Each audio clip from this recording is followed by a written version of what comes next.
Hi guys, I'm back again today with another reaction video, and today we're reacting to the real reason America healthcare is so expensive, because I mentioned this in one of the reaction videos we did.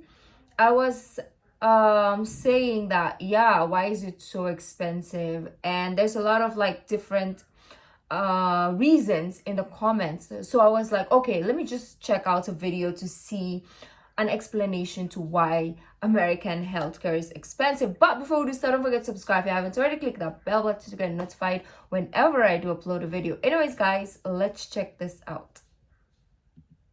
Oh, is my I cannot tell you how obsessed I am with this chart. It shows exactly what is wrong with America's conversation about healthcare. On one level, you've seen this chart before. It shows healthcare spending as a share of the economy of a bunch of countries. There's Germany and France and Japan and Canada, and oh, there's America. Oh. But I want to add something you haven't seen to this chart. This is how much of that spending in each country is private and how much is public. Here's what's amazing. America's government spending on healthcare, on programs like Medicaid and Medicare and the VA, our versions of socialized medicine, it's about the same size as these other countries. These countries where the government runs the whole healthcare system. And then there's our private spending. It's the private insurance system that makes healthcare in America so expensive. Conventional wisdom says the government is more expensive than the private sector. It can't say no, it's corrupt, it's inefficient, it's slow. You want something done right, you give it to the private sector. That is what we hear in America all the time. And yet here we are with the biggest private sector. Yeah, that's a lot. Wow. Look at Netherlands and Norway. They're like down there, like maybe like 2. Spending the most. Why is a free market so bad at controlling the cost of healthcare in the United States? Yeah. If you look at the data on physician visits and hospital discharges, you can get rid of one theory. Americans don't consume more healthcare than people in these other countries. We don't go to the doctor more than the Germans or the Japanese. In fact, we go to the doctor less. The difference between us and them is that we pay more. Every time we go to the doctor for everything from an angioplasty to a hip replacement, from a C-section to a pain. Whoa, those are a lot of money. Like, look at that. Total Hospital and Physician International Federation of Health Plans 2015. South Africa is like on $6,000. I mean $6.5 thousand. And the US is sitting on $31.6 thousand. Look at the difference. Like, even look at the difference between US and New Zealand. Like, look at how the gap is so far. For everything from an angioplasty to a hip replacement. Hip replacement, 29. So 10K like difference with Australia. That is crazy. From a C-section to a pain reliever. Pain reliever, oxycontin, sorry. Okay. Switzerland, we have $95, and then US goes all the way to $265. In America, the price for the same procedure at the same hospital, it varies enormously depending on who is footing the bill. The price for someone with public insurance, like Medicare or Medicaid, is often the lowest price. Okay. These groups, they cover so many people that the government can demand lower prices from hospitals and doctors, and they get those lower prices. If the doctors and hospitals say no, they lose a ton of business. They lose all those people on Medicare, all those people on Medicaid. But there are hundreds of private insurance companies, and they each cover far fewer people than a Medicare or a Medicaid. And each one has to negotiate prices with hospitals and doctors on their own. And if I didn't know you could even negotiate like prices of hospital bills. Here it's just set already. Like, there's already prices. You will know how much everything costs before you even like get it done, or before you get tested, before you get surgery, medicine, whatever. That you already know the prices, so that you either afford like to get it, or you say no. Like, if you don't have the money, you can just be like, nah, I'm not paying for this. But it's almost always the same. If you're uninsured, you have even less leverage. Nobody is negotiating on your behalf. So you end up paying the highest price. One study found that most hospitals charge uninsured patients 4 times as much as Medicare patients for an ER visit. Other countries, they don't have this problem. Instead of every private insurance company negotiating with every healthcare provider, there's just this big list. Country, the central government, they go and they say, if you want to sell to us, to all of our people, then here's what you can charge for a checkup. Exactly. Here's what you can charge for an MRI. Yeah, that is like we have like a bracket for checkup.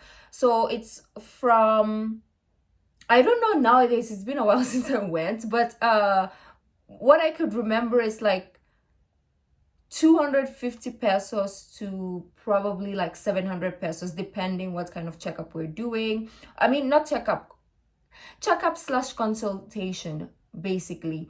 250 pesos is $1 to $5. Imagine $5 for a freaking consultation. Like, that is the lower end, and of course it gets up to like 700 pesos, which is still very, very affordable. So I'm so happy about the healthcare here. The problem is we don't know if the quality of healthcare is as, of course it's not as amazing as the US, but at least it's affordable. Or a prescription for Lipitor. And so then whether that bill goes to the heavily regulated private insurance companies in Germany or directly to the government like in the UK, each country is telling the doctor or hospital or drug company how much that bill will be. And because the government controls access to all of the customers, it's an offer that hospitals and doctors and pharmaceutical companies typically can't refuse. Yeah. I'm going to make them an offer he can't refuse. In America, the idea is that you'll be a consumer, that you'll do what you do when you go to Best Buy and buy a television. But that just doesn't work in healthcare. It doesn't work in healthcare because you often come get healthcare when you're unconscious in an ambulance, when you're scared, when it's for your spouse or your child. It is a time when you have the least bargaining power. You are not usually capable of saying no. You're not knowledgeable enough to do it, you're not comfortable doing it, or you're not conscious enough to do it. That's why in other countries, the government is a person who can say no for you, who can say, no, that's too expensive, you're gonna have to lower your price, because they do have that power. What is this? Oh. A new push for single-payer healthcare right here in the U.S. California and others are saying maybe we should adopt the European model. If we decided to create a single-payer system with one of these huge price lists in the U.S., there'd be nothing to stop lobbying from hospitals, from doctors, from drug companies, and those prices would get influenced. So we could end up with a single-payer system that is expensive, even as expensive as our current system. It all depends on how much you negotiate down the prices. And now in America, these groups have so much power because they are so rich that it's really hard to get them to bring down their prices. This is the irony of American healthcare. It's so expensive that it's become hard to make it cheaper. All that money they make, that becomes political power. And years and years and years of overpaying, those are huge industries now. And they have a lot of influence in Congress. Under a single-payer system, if we did drive prices down, doctors and hospitals, they would be paid less than they are right now. That might mean some of them close, or some go out of business, or some move. It would be really painful. One person's waste is another person's essential service, or local hospital, or their income. But then single-payer, it's not an all-or-nothing choice.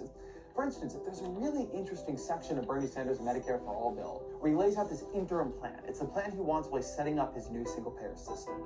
And in that plan, he expands Medicare to cover vision and dental, and he opens it to nearly everyone, not just people 65 and older. Okay. All kids go on Medicare automatically. Yeah, adults everybody gets sick. That plan on its own, it wouldn't get American healthcare spending far down overnight, but it would at least begin to recognize what we already know, and what most other countries already do. That healthcare is one of those things the government can do cheaper and better than the private sector. That is very informative. We do have healthcare here as well, of course, public and private healthcare. If you work, of course, you have to pay for insurance and so on and so forth. So it's kind of covered. And it's really, actually, it's really good. Now that I look into it, it's actually very, very good. It's really good. So Philippines is doing something right. You know, I thought once upon a time, like, it was bull crap, but now when I look into it, I think we are okay. You know, it's not the best healthcare in the world, but we're doing really okay. Yes, maybe we don't get a lot of like percentage of the medical bills from our public healthcare or even private healthcare, but at least it's doable. You know, it's like livable with, like you can live with it. It's not like this huge bill that Americans like have to pay. Like that is crazy. I remember, I think my brother had like his teeth something, and it was like thousands of dollars. Here it's gonna be like what, probably like $10 for maybe extraction of teeth. It's gonna be just $10, and there he's paying like thousands of dollars. I was like, damn, just use your thousands of dollars to like fly over here and do all your teeth. It will still be, you will still have more money left. But anyways, that was really eye-opening, and let me know your thoughts. If there's stuff that he left out, let me know down in the comment section down below. If you like this video, don't forget to give this video a thumbs up, subscribe if you haven't already. I'll see you soon. Bye.